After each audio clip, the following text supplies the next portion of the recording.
नमस्कार व्यूअर्स, आज हम सुनेंगे सोमवार व्रत की विधि और कथा।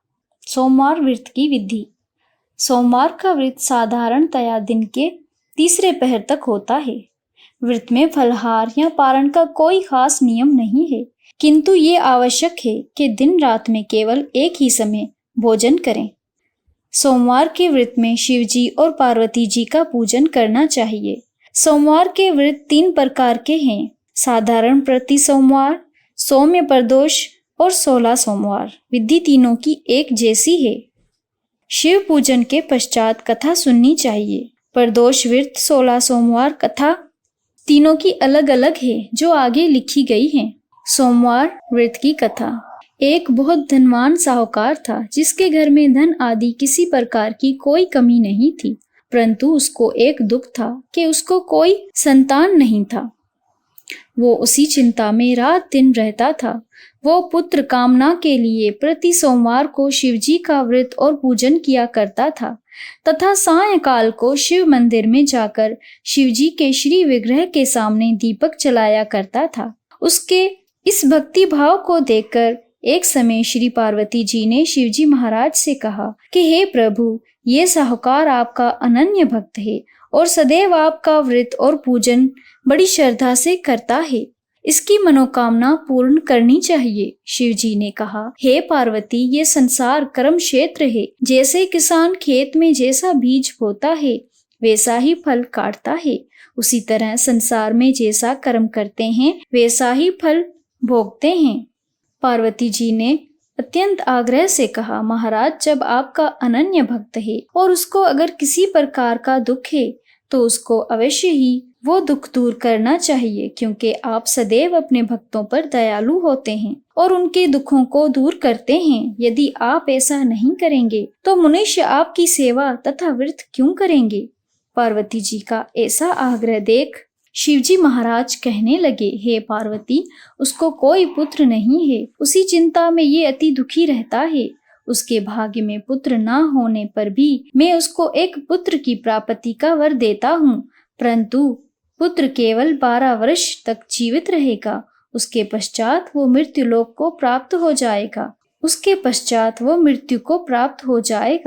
उससे अधिक मैं और कुछ उसके लिए नहीं कर सकता। ये सब बातें साहूकार सुन रहा था। उससे उसको ना तो कुछ प्रसन्नता हुई और ना ही कुछ दुख हुआ। वो पहले जैसा ही शिव जी महाराज का व्रत और पूजन करता रहा। कुछ काल व्यतीत हो जाने पर साहूकार की पत्नी गर्भवती हुई और 10वें महीने उसके गर्भ से अति सुंदर पुत्र की प्राप्ति हुई। साहूकार के घर में बड़ी खुशी मनाई गई, परंतु साहूकार ने उसकी केवल 12 वर्ष की आयु जानकर कोई अधिक प्रसन्नता प्रकट नहीं की और ना ही किसी को ये भेद बताया। जब वो बालक 11 वर्ष का हो गया तो उस बालक की माता ने उसके पिता से उसके विवाह आदि के लिए कहा, तो वो साहूकार कहने लगा कि अभी मैं उसका विवाह नहीं करूंगा, अपने पुत्र को काशी में पढ़ने के लिए भेजूंगा। फिर साहूकार ने अपने साले अर्थात बालक के मामा को बुलाकर उसको बहुत सा धन देकर कहा कि तुम उस बालक को पढ़ने के लिए काशी ले जाओ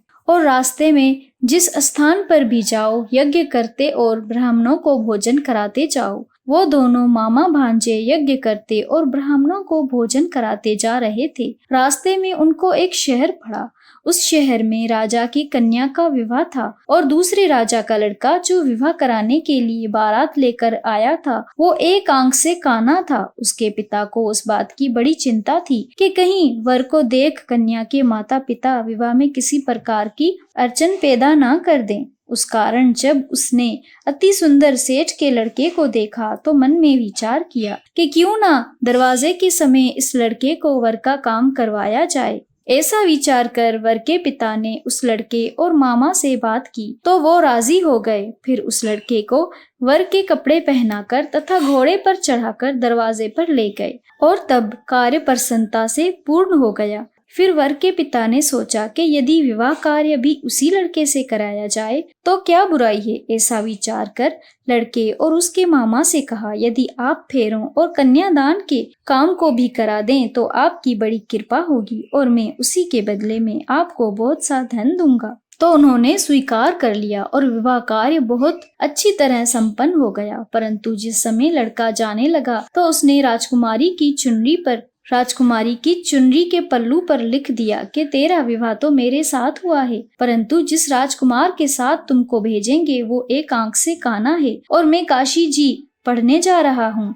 लड़के के जाने के पश्चात उस राजकुमारी ने जब अपनी चुनरी पर ऐसा लिखा पाया तो उसने राजकुमार के साथ जाने से मना कर दिया और कहा कि ये मेरा पति नहीं है, मेरा विवाह तो उसके साथ नहीं हुआ, विवाह तो उसके साथ हुआ है, वो तो काशी जी पढ़ने गया है। राजकुमारी के माता पिता ने अपनी कन्या को विदा नहीं किया और बारात वापस चली गई। उधर सेठ का लड़का और उसका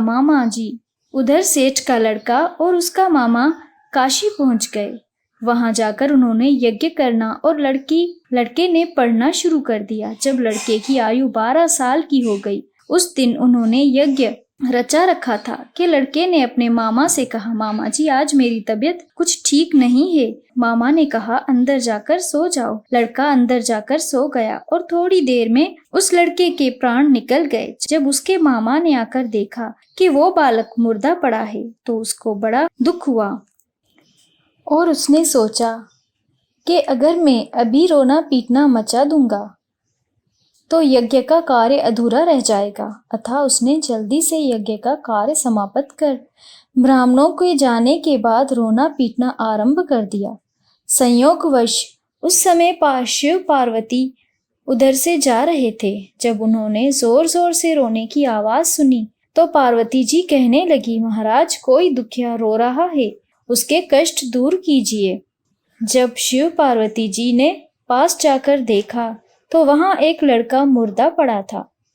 पार्वती जी कहने लगी, महाराज ये तो उसी सेठ का लड़का है जो आपके वरदान से हुआ था। शिव जी कहने लगे, हे पार्वती इसकी आयु इतनी थी सो ये भोग चुका। तब पार्वती जी ने कहा, हे महाराज उस बालक को और आयु दो, नहीं तो उसके माता पिता तड़प तड़प कर मर जाएंगे। पार्वती जी के बार बार आग्रह करने पर शिवजी महाराज ने उसको जीवन दान दिया और शिवजी महाराज की कृपा से लड़का जीवित हो गया। शिव पार्वती कैलाश चले गए। तब वो लड़का और उसके मामा इसी प्रकार यज्ञ करते तथा ब्राह्मणों को भोजन कराते अपने घर की ओर चल पड़े।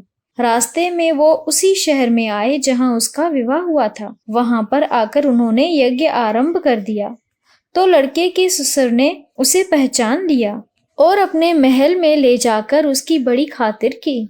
साथ ही बहुत दास दासियों के साथ आदर पूर्वक लड़की और जमाई को विदा किया।